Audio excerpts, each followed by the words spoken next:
Susan Monica has spent nearly a decade behind bars, her 50-year sentence stretching out like an endless Oregon winter.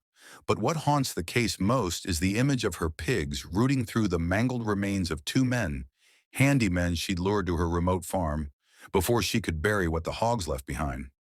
To unravel how a decorated veteran became the pig lady killer, we have to rewind to a childhood marked by secrecy and survival, where the seeds of isolation first took root. Hit that like button and subscribe to be part of our growing community. Also, drop a comment telling us where you're watching from as we dive into this chilling story.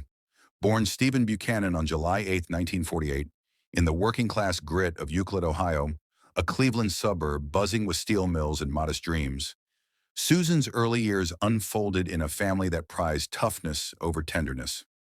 Her father, a stern factory worker, and her mother, a homemaker stretched thin by post-war bills, raised Stephen and his siblings in a tight-knit but rigid household. Money was scarce, but so was affection. Discipline came swift and sharp, with little room for questions or vulnerability. Neighbors remember the family as unremarkable, the kind that blended into the block, but inside those walls, young Stephen learned to hide parts of himself early. As a teen in the 1960s, the cracks began to show. School was a battleground. Fights erupted over taunts about his slight build and quiet ways, whispers that hinted at something deeper. He dropped out before graduating, drifting into petty hustles like shoplifting car parts to scrape by, his anger simmering like a pot left too long on the stove. But one choice changed the trajectory. Enlisting in the Navy at 18, seeking escape in the rigid structure of military life. Serving as a boiler technician on the USS Providence during the Vietnam era, Stephen earned commendations for his skill under pressure, diving into the engine rooms where the heat and isolation drowned out the noise in his head. Yet even there, he kept his growing sense of gender dysphoria locked away, confiding in no one as he navigated a world that demanded conformity. Discharged in the mid-1970s, Stephen returned to Ohio a decorated vet, but the homecoming felt hollow. Jobs in welding and ironwork came and went, steady hands, unsteady soul. By the 1980s, the pull toward authenticity grew too strong to ignore. In a quiet ceremony, Stephen transitioned and emerged as Susan, moving west to Oregon's rugged backcountry. There, on 20 acres of tangled woods and mud in Weimar, she built a life from scratch, a welding shop forging gates and tools, a pig farm that promised self-sufficiency, and a hard-won independence that masked the loneliness beneath. Friends saw a tough, no-nonsense woman who fixed what was broken and asked for little in return. But those early lessons in hiding, the poverty that taught her to hoard, the fights that armored her against hurt, had forged a resilience edged with distrust. What would happen when that edge sharpened into something lethal? The farm's fences couldn't hold back the darkness forever. By 2012, Susan Monica's 20-acre farm in Weimar, Oregon, was her whole world, a scrappy patch of dirt and dreams surrounded by pine trees and quiet. She'd built it from nothing, welding gates for locals and raising pigs to make ends meet. But money was tight, and loneliness was tighter. She hired handymen to help with chores, men down on their luck like she once was. What started as a place for second chances turned into a nightmare that stole 2 lives and broke families apart. How did it all go so wrong? The first man to vanish was Stephen Delacino, a 59-year-old drifter with a kind smile. Steve showed up in the fall of 2012, looking for work. He was divorced, no kids, just a guy who fixed things. Trucks, fences, anything Susan needed. They got along at first, sharing coffee and chats by the pig pens. But something shifted. Maybe Steve asked too many questions about Susan's private life, or maybe her temper, forged in a tough childhood, flared up. By late 2012, he was gone. His tools sat dusty in the barn, his phone went silent, and his family waited for calls that never came. Their hearts sank with every unanswered text, the pain of not knowing cutting deep. Almost a year later, in September 2013, another man stepped onto the farm, Robert Haney, 56, a veteran with a soft voice and a daughter who adored him. Bob needed cash, and Susan needed help feeding her 50-plus pigs. He worked hard, hauling feed and fixing coops, But the farm was a mess. Trash piled high, the stench of pigs everywhere. Bob started asking for his pay, pushing back when Susan dodged him. Neighbors heard shouts in the distance, words lost in the wind. Then one foggy morning, Bob was gone too. His truck sat untouched, keys inside, a half-eaten sandwich on the seat. His daughter called the police, her voice shaking as she begged for answers. Two men, two families, left with nothing but grief and questions. The farm wasn't a haven anymore. It was a graveyard. What Susan did to Steve and Bob is the stuff of nightmares. In late 2012, Steve's life ended in the barn, where Susan shot him in the head. 3, maybe 4 bullets, close enough to feel personal. He didn't just die. She made sure he disappeared. She chopped up his body and fed pieces to her pigs, their teeth tearing through what was left of a man who trusted her. The rest she buried under a tree, hoping the earth would keep her secret. The image of Steve's family, still hoping he'd walk through their door, makes the stomach turn. A brother, a friend, erased like he never mattered. Bob's end was even uglier. In September 2013, Susan claimed she found him being attacked by her pigs, half alive in the mud. She said she shot him to end his pain. A single bullet, a mercy kill. But the truth was colder. Evidence showed she hacked at his legs with an axe while he was still breathing, then let the pigs feast. She bagged his torso in plastic and hid it in the barn, tossing scraps to the hogs to destroy the evidence. Bob's daughter, picturing her dad's warm hugs, was left with nothing but the agony of his brutal end. 2 lives snuffed out, 2 families shattered, all in a place that promised hope but delivered horror. After the killings, Susan didn't run. She kept going like nothing happened. She took Bob's wallet and used his food stamps to buy groceries in town, acting like he'd just walked away. She told people Steve had left too, her voice calm as she welded another gate. The farm stayed quiet, pigs grunting, secrets buried in the mud. But Bob's daughter wouldn't let it go. She called the police again and again, her tears fueling their search. By January 2014, a small clue broke the case open. Susan's name popped up in a fraud check. She'd been using Bob's benefits card. On January 10th, deputies showed up at the farm, asking questions. Susan shrugged, saying Bob had lent her the card before he left. The police didn't buy it. They got a warrant and searched the farm. In the barn, they found plastic bags stuffed with human bones, chewed, broken, unmistakably human. The quiet farm turned into a crime scene, cops digging through frozen dirt for weeks. They found pieces of Steve and Bob, some in the ground, some in the pigs' stomachs after the animals were put down. Susan's stories fell apart. She claimed self-defense for Steve, mercy for Bob, but the evidence screamed murder. By February 2014, she was in handcuffs, her fortress of solitude now a prison of her own making. As the trial loomed, would Susan's tough exterior crack, or would she carry her secrets to the end?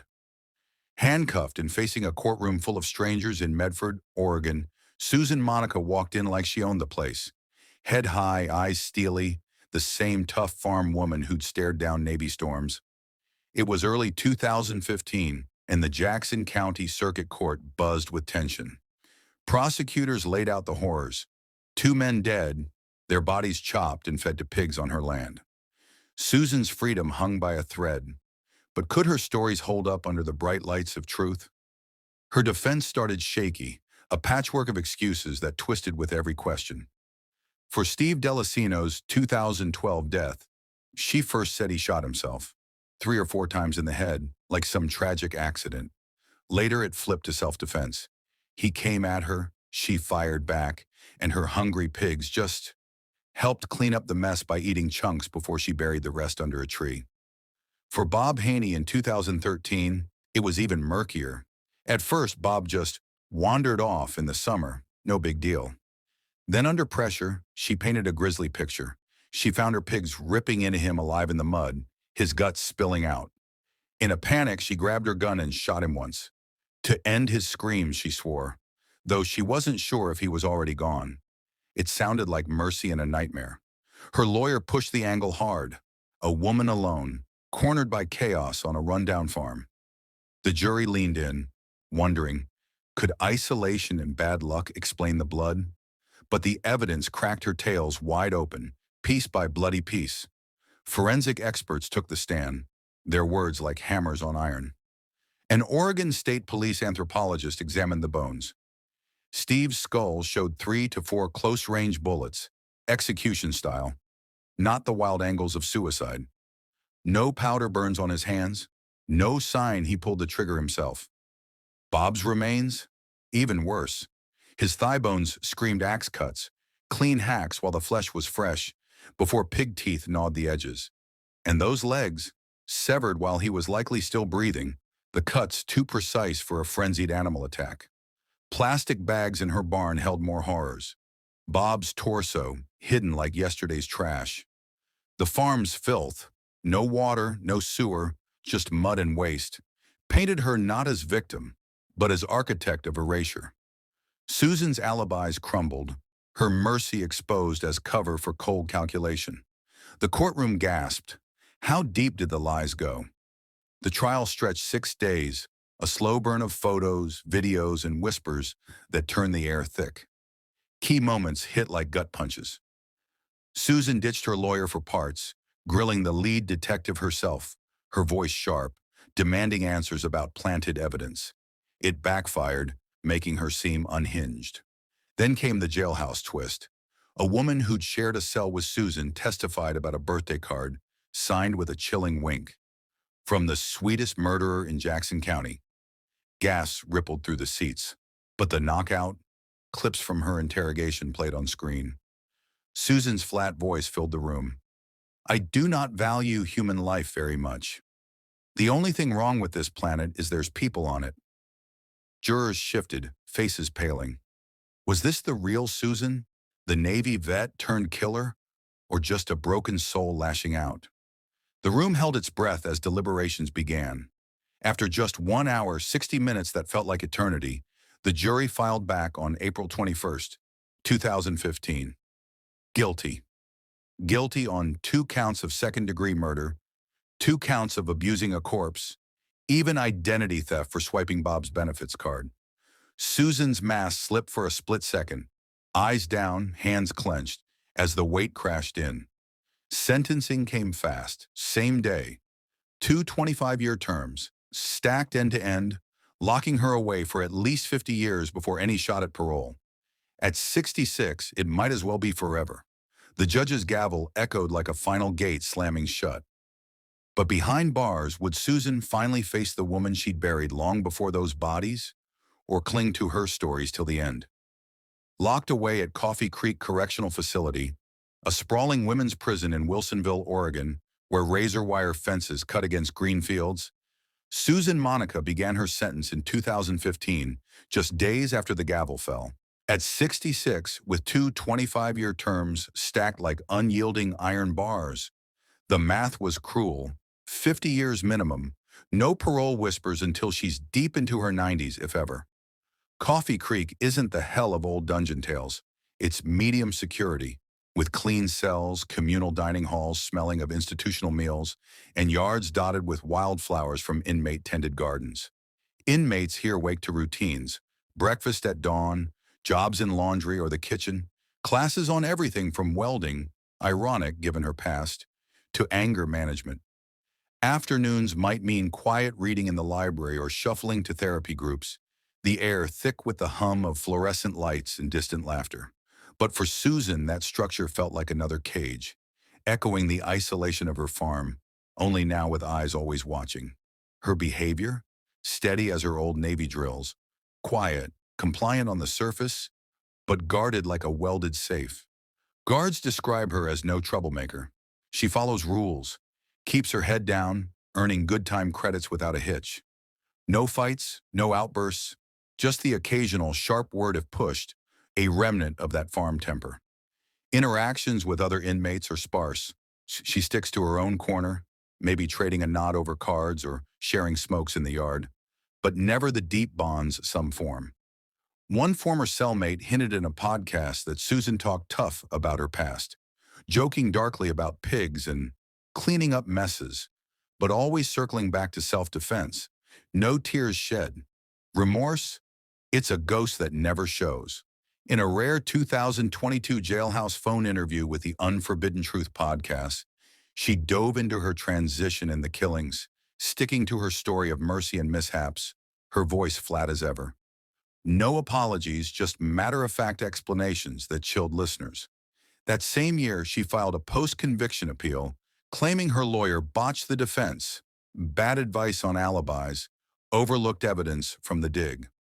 The Oregon Court of Appeals shut it down in April 2022, calling her claims baseless, leaving her appeals road barren. No religion entered the picture, no Bible studies or prayers mentioned, just the grind of survival, perhaps sketching gate designs in a notebook or staring at the walls, lost in memories of engine rooms and Oregon mud. Days blurred into years, reading true crime books that mirrored her own saga, writing letters to a handful of supporters who saw her as a misunderstood vet, claiming the system chewed her up like those hogs. But as the calendar flipped to 2025, with no new appeals on the horizon and her health fading under prison fluorescence, did the weight of 2 lost lives finally press in? Or would she carry that unyielding steel to her last breath, the pig lady unbowed? In the end, Susan Monica's story forces us to stare at the blurred line between survivor and monster. Was justice truly served on that remote farm? Or does it highlight how isolation can twist even the toughest souls? What do you think? Share in the comments below. And if this tale gripped you, hit like, subscribe for more deep dives into the shadows of true crime, and turn on notifications so you never miss the next unraveling.